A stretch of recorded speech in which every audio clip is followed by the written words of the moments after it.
The next bit of weeding we're going to look at is the hoeing, which is far more fun for the simple fact that you're standing upright, or fairly upright.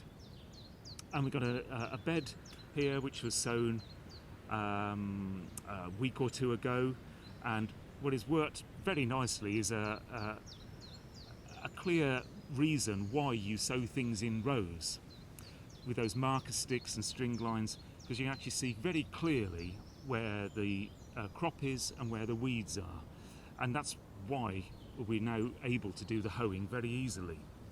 So let's look at the range of hoes. This is gripping stuff. This is what you've been waiting for all Easter, I know. So the first one to look at, a slightly loose handle actually. It has a couple of names, and it's one name often describes it, its use, and one describes its appearance. So this is quite often called a swan neck hoe. Do swans have a neck like that? Possibly. And the way it's used, its other name is called a draw hoe. And the idea is that you draw it towards you. Pause while a train goes by. Marvellous. What's worthwhile noting is that with all of the tools that we look at for hoeing, they are effectively a blade on a stick. And that's exactly what it means, a blade. It should be sharp. And there's so many times that I see people using hoes which aren't. So this has got a blade along there, and it should be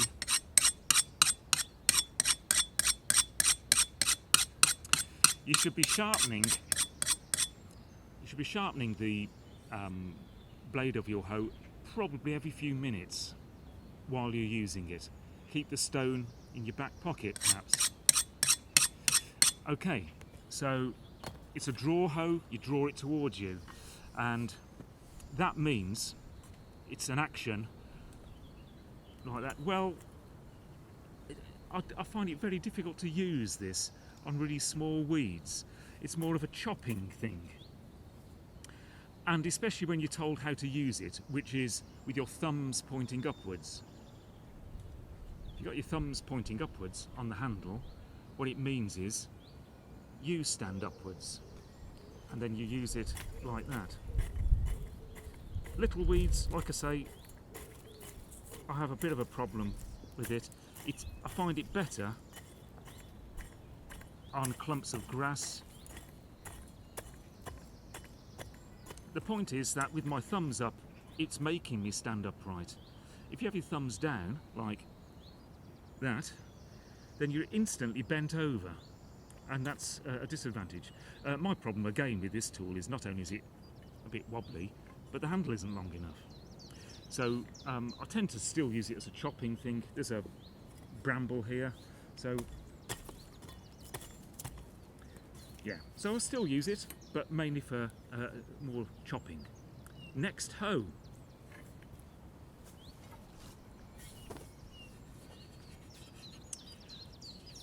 This is a very common one. It's called, again, description and use, and also a third name, which isn't any help at all. So let's run through them. First one, it's sometimes called a stirrup hoe. There we are. Thank you, thank you. It's also called a push hoe, describing how you use it. And it's sometimes called a Dutch hoe. That's quite common, which doesn't help a huge amount.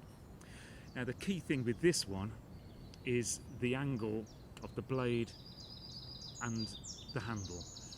And it can be quite like that, or it can be quite like that.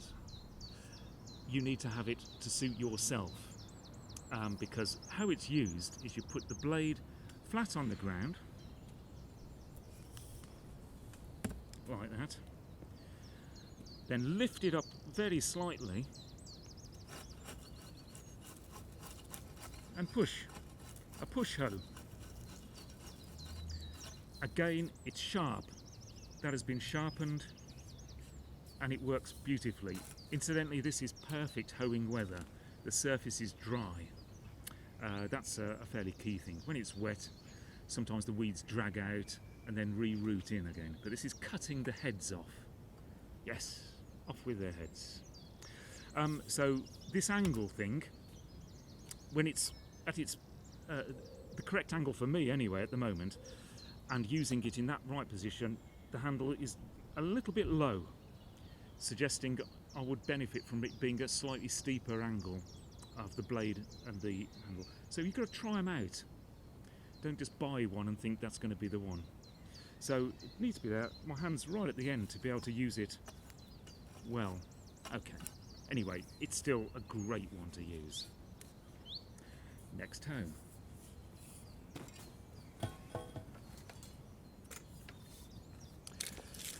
Well, this one, a little bit battered and taped up. It's made by a company called Wolf, and it's got a wavy edge. And what I like about it is the metal is quite thin.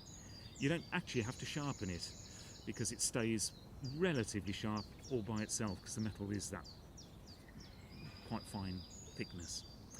And what's good about this one is it looks like a kind of push hoe, but you can also cut by pulling backwards as well. So if you put it flat on the ground,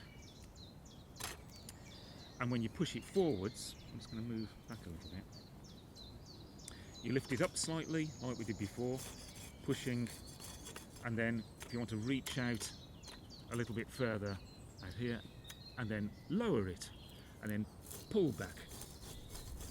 So lift to push, lower to pull. How neat is that? Except, of course, it's you bending up and down all the time. What we need is somebody to invent a tool which is going to stop us having to do that.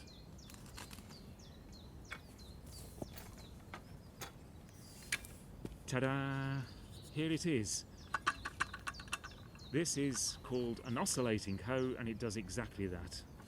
And so you just have to position it on and just almost sweep the weeds. So here we go. Rest it on there. Could do with a slightly longer handle actually. Standing upright. Marvellous. As you push, it angles in. As you pull, it also angles in. And it is just like sweeping.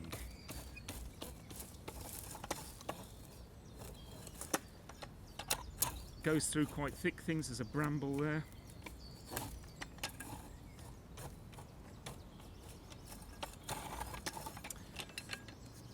There you are. That's the deluxe hoe. Who would have thought it?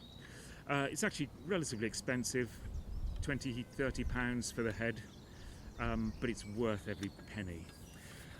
One more hoe. It's another arrow on a stick, and again should be sharp, but for getting in between plants, not particularly with these rows here, but perhaps a little finer work, you could use something like that. Again, it's a kind of push hoe, but it's just giving you an opportunity to angle in between the plants themselves. Marvellous. Hopefully at some point you can all have a go at doing this, because it's great to try them out and find out which is your preference and which one you get on with most. Thank you very much.